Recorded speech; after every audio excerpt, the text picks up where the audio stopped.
अब आइन्दा, किनभने म नेपाल सरकारको प्रवक्ता हो र म नेपाल सरकारको संचार तथा सूचना प्रविधि मन्त्री हो र म तपाईहरुलाई स्पष्ट पार्न चाहन्छु, अब आइन्दा कहिल्यै पनि नेपालमा सामाजिक सञ्जाल बन्द गरिने छैन, बन्द हुँदैन। यो कुराहरु यहाँहरु स्पष्ट हुनुहोस्।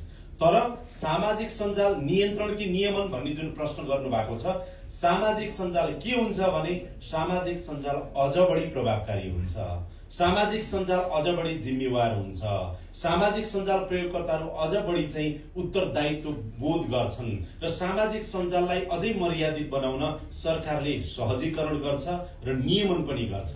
तर सरकारले नियन्त्रण चाहिँ गर्दैन, कहिले पनि नियन्त्रण गर्दैन र गर्नु हुँदैन।